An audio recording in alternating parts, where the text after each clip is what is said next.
శివలింగం పైన అభిషేకం చేసిన నీటిని ఏ మనిషి అయినా తన బాడీ పైన ఈ 3 చోట్లలో రాసుకుంటే తనకి శక్తులు వచ్చినట్టు పవర్ఫుల్ గా మారుతారు. అవును, ఇది నిజం. ఫస్ట్, నేత్ర.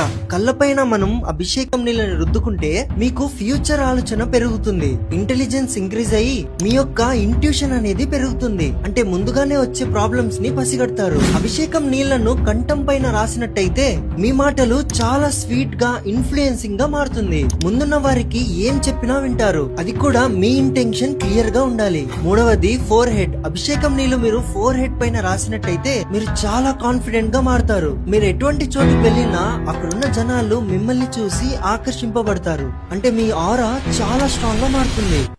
శివలింగం పైన అభిషేకం చేసిన నీటిని ఏ మనిషి అయినా తన బాడీ పైన ఈ 3 చోట్లలో రాసుకుంటే తనకి శక్తులు వచ్చినట్టు పవర్ఫుల్ గా మారుతారు. అవును, ఇది నిజం. ఫస్ట్, నేత్ర. కళ్ళపైన మనం అభిషేకం నీళ్ళని రుద్దుకుంటే మీకు ఫ్యూచర్ ఆలోచన పెరుగుతుంది, ఇంటెలిజెన్స్ ఇంక్రీజ్ అయ్యి మీ యొక్క ఇంట్యూషన్ అనేది పెరుగుతుంది. అంటే ముందుగానే వచ్చే ప్రాబ్లమ్స్ ని పసిగడతారు. అభిషేకం నీళ్లను కంఠం పైన రాసినట్టయితే మీ మాటలు చాలా స్వీట్ గా ఇన్ఫ్లుయెన్సింగ్ గా మారుతుంది. ముందున్న వారికి ఏం చెప్పినా వింటారు, అది కూడా మీ ఇంటెన్షన్ క్లియర్ గా ఉండాలి. మూడవది, ఫోర్ హెడ్. అభిషేకం నీళ్లు మీరు ఫోర్ హెడ్ పైన రాసినట్టయితే మీరు చాలా కాన్ఫిడెంట్ గా మారుతారు. మీరు ఎటువంటి చోటుకి వెళ్ళినా అక్కడున్న జనాలు మిమ్మల్ని చూసి ఆకర్షింపబడతారు. అంటే మీ ఆరా చాలా స్ట్రాంగ్ గా మారుతుంది.